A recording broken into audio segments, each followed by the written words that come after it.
This channel does not promote any violent, harmful, or illegal activities. All content provided by this channel is meant for an educational purpose only. বাংলায় একটা বিখ্যাত প্রবাদ আছে, কান টানলে মাথা আসে। প্রশ্ন হচ্ছে আরজিকর কাণ্ডের এই ঘটনায় মানে আরজিকরের দুর্নীতি তদন্তে নেমে এই কাণ্ডটাই কি প্রথম টানলো ইডি? এনফোর্সমেন্ট ডিরেক্টরেটের হাতে আটক সন্দীপ ঘোষের ডান হাত, যার নাম প্রসূন চট্টোপাধ্যায়।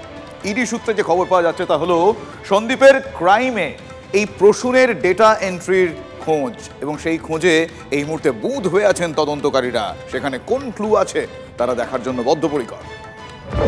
প্রসূন চট্টোপাধ্যায় আরজিকর কাণ্ডে এই নামটা প্রথম সামনে আসে সেদিন যেদিন প্রকাশ্যে এসেছিল আরজিকরের সেমিনার রুমের ছবি।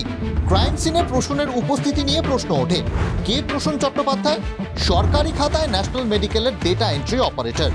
কিন্তু তাকে যারা চেনেন তারা সবাই জানেন প্রসূন আসলে সন্দীপ ঘোষের ছায়াসঙ্গী। সন্দীপ যেখানে, প্রসূনও সেখানে। আরজিকর কাণ্ডের পর সন্দীপ ঘোষ যেদিন লোক দেখানো ইস্তফা দিতে গিয়েছিলেন স্বাস্থ্য ভবনে, সেদিনও সন্দীপের সঙ্গে ছিলেন প্রসূন। প্রশ্ন ওঠে, সন্দীপের সঙ্গে স্বাস্থ্য ভবনে গিয়ে কোন ডেটা এন্ট্রি করছিলেন প্রসূন? সামনে আসে আরও একটা তথ্য। 9 তারিখ ক্রাইম সিনে যখন প্রসূনকে দেখা গিয়েছিল সেদিন ন্যাশনাল মেডিকেলের হাজিরা খাতায় সই ছিল প্রসূনের। কিভাবে সম্ভব?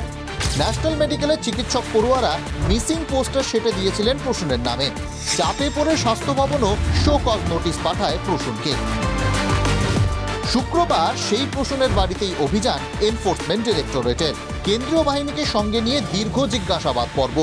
এরপর প্রসূনকে আটক করে তাকে সঙ্গে নিয়েই সন্দীপ ঘোষের বাগান বাড়িতে পৌঁছন তদন্তকারীরা। সংবাদ মাধ্যমের প্রশ্নে মুখে কুলুপ প্রসূনের। সেই সময় প্রসূনের পাড়া থেকেই উঠল আওয়াজ, উই ওয়ান্ট জাস্টিস। এটাই আমাদের স্লোগান।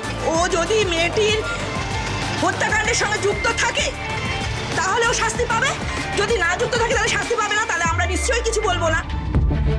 বাঘের পায়ের ছাপ দেখে বাঘের সন্ধান করেন বনকর্মীরা। এক্ষেত্রেও সেই একই পন্থা যেন নিয়েছেন ইডি আধিকারিকরা।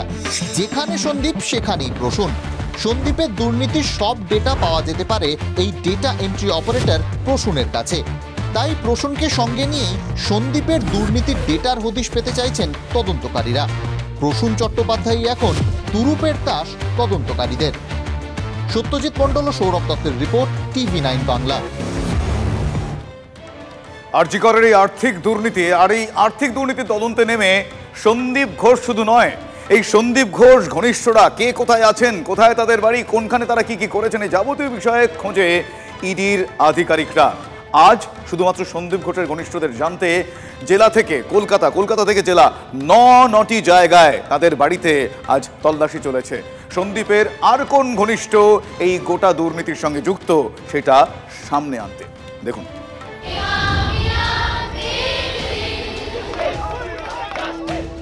আরজিকরে আর্থিক দুর্নীতি মামলায় এবার ময়দানে নেমে পড়েছে এনফোর্সমেন্ট ডিরেক্টরেট। শুক্রবার সকালে কেন্দ্রীয় বাহিনীকে সঙ্গে নিয়ে কলকাতা ও সংলগ্ন একাধিক জায়গায় সন্দীপ ঘনিষ্ঠদের বাড়িতে তল্লাশি অভিযান ইডির। সকাল 6:45-এ কেন্দ্রীয় বাহিনীকে সঙ্গে নিয়ে বেলেঘাটায় সন্দীপ ঘোষের বাড়িতে ইডি, কিন্তু বাড়ি তালা বন্ধ। সন্দীপ সিবিআইয়ের হাতে গ্রেফতার। বাড়ির সামনে বিক্ষোভের পর থেকে সন্দীপের পরিবার এই বাড়ি ছেড়ে গিয়ে ওঠেন চিনার পার্কের বাড়িতে। ইডির জন্য তালা খুলবে কে? কেন্দ্রীয় এজেন্সির কর্তারা একাধিকবার ফোনে কারোর সঙ্গে যোগাযোগের চেষ্টা করেন। কিছুক্ষণ পর কেন্দ্রীয় বাহিনীকে রেখে গাড়িতে বেরিয়ে যান তদন্তকারীরা। ফিরে আসেন প্রায় 9:30 নাগাদ। কিছুক্ষণের মধ্যেই দেখা গেল সন্দীপের স্ত্রী এসে বাড়ির দরজা খুলছেন। ভেতরে গেলেন তদন্তকারীরা। সাংবাদিকদের প্রশ্নের উত্তরে সন্দীপের স্ত্রীর একটাই কথা, সব মিথ্যে। এগুলো সম্পূর্ণ মিথ্যা। আমাদের যত ধরনের ইনভেস্টিগেশন এজেন্সি আছে আমরা তাদের সবার সাথে ফুললি কোঅপারেট করি। মিথ্যাগুলো কেন হচ্ছে তাহলে? এগুলো সময় প্রকাশ না। আপনারা বুঝতে পারছেন তো? যেটা বুঝতে পারছেন সেটা প্রকাশ করুন। কিন্তু কাগজপত্র তো বলছে উনি ব্যাপক দুর্নীতি করেছেন, যে সমস্ত তথ্য পেয়েছে সিবিআই। কিছু পাওয়া যায়নি, কাগজপত্র এখনো অবধি কিছু পাওয়া যায়নি, পাওয়া যাবেও না। আজকে আবার ইডি আসলো আপনাদের বাড়িতে, সিবিআই তে গ্রেফতার করেছে। আপনারা আপনি বলছেন সন্দীপ বাবু কিছু করেননি? কিছু করেন। হ্যাঁ, সেটা আপনারাও ইভেন্চুয়ালি জানতে পারবেন। দুর্নীতির যে অভিযোগগুলো বলছে নিজের পছন্দসই ঠিকাদারদের তিনি সব টেন্ডার পাইয়ে দিতেন।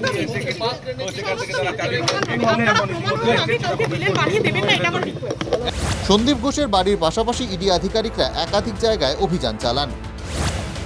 হাওড়ায় ইডির নজরে সিবিআই এর হাতে ধৃত মেডিকেল সাপ্লায়ার বিপ্লব সিং ও তার হিসাবরক্ষক কৌশিক কোলে। দুজনের বাড়িতেই হানা এনফোর্সমেন্ট ডিরেক্টরেটের। খতিয়ে দেখা হয় বিভিন্ন নথি। কৌশিক কোলের বাড়ি থেকে ল্যাপটপ ও বিভিন্ন নথি নিয়ে বিপ্লবের বাড়িতে যান তদন্তকারীরা। হুগলিতে দুটি জায়গায় নজর ইডির। প্রথমে সন্দীপ ঘোষের শ্বশুর বাড়ি চন্দননগর, কিন্তু সেখানে কেউ থাকেন না প্রায় 5-6 বছর। বাড়ি বন্ধ দেখে তদন্তকারীরা পৌঁছে যান বৈদ্যবাটির শঙ্করপল্লীতে। সেখানে কুণাল রায়ের বাড়ি। কে তিনি? আরজিকর বা সন্দীপ ঘোষের সঙ্গে তার কি সম্পর্ক সেটা স্থানীয়রা জানেন না, কিন্তু ইডির কাছে ছিল নির্দিষ্ট তথ্য। হাওড়া হুগলির পাশাপাশি সল্টলেকেও হানা ইডির। ব্যবসায়ী স্বপন সাহার বাড়িতে। স্বপন সাহা সন্দীপ ঘনিষ্ঠ বলে সূত্রের খবর। স্বপন সাহার বাড়ি থেকে বেশ কিছু নথি সংগ্রহ করেন তদন্তকারীরা। সূত্রের খবর, স্বপন সাহা, কুণাল রায় ও গৌতম সেন এই তিনজন ব্যবসায়ী একই সঙ্গে একাধিক কোম্পানির ডিরেক্টর। ক্যামাক স্ট্রিটে Orient export, crescent manufacturing private limited সহ আরও কয়েকটি সংস্থার অফিস। এছাড়াও এই তিনজনের আলাদা আলাদাও সংস্থা রয়েছে। সূত্রের খবর, এই সংস্থাগুলির মাধ্যমেই মেডিকেল ওয়েস্ট কেনা বেচা হয়েছে এবং বিপুল পরিমাণ টাকা পাচার হয়েছে। 7 নম্বর ক্যামাক স্ট্রিট অর্থাৎ আজিমগঞ্জ হাউসের 4th ফ্লোরে হানা দিয়েছে ইডি তদন্তকারী আধিকারিকরা। মূলত যেটা সূত্রের খবর, আরজিকরের প্রাক্তন প্রিন্সিপাল সন্দীপ ঘোষের ঘনিষ্ঠ ব্যবসায়ীর অফিস এই 4th ফ্লোরে 405 নম্বর রুমে। ইডি তদন্তকারীরা এই অফিসের ভেতরে ঢুকে বেশ কিছু নথিপত্র খতিয়ে দেখছেন। দেখা হচ্ছে কম্পিউটারের হার্ড ডিস্ক, সিসিটিভি ফুটেজ সব কিছু। মূলত কারা আসতেন, এই অফিসে কি কাজ হতো সেগুলো সব খতিয়ে দেখা হচ্ছে। ইডি সূত্রে জানা গিয়েছে এই অফিসে যে কাজকর্মগুলো হতো তা আরজিকরের আর্থিক দুর্নীতির সঙ্গে কোথাও না কোথাও যোগসূত্র রয়েছে, আর সেই কারণে এই অভিযান। সিবিআই তদন্তের পাশাপাশি আরজিকরের দুর্নীতিতে মানি ট্রেলের তদন্ত করছে ইডি। প্রাথমিক অনুসন্ধানে পাওয়া তথ্যের ভিত্তিতেই এই হানা তদন্তকারীদের। দেখা হচ্ছে দুর্নীতির প্রত্যক্ষ ও পরোক্ষ সুবিধাভোগী কারা। সূত্রের খবর, দুর্নীতিকাণ্ডে গ্রেপ্তার হওয়া সন্দীপ সহ বাকি 3 জনের সিবিআই হেফাজত শেষ হলে তাদের নিজেদের হেফাজতে নিতে পারে ED. Bureau report, TV9 Bangla.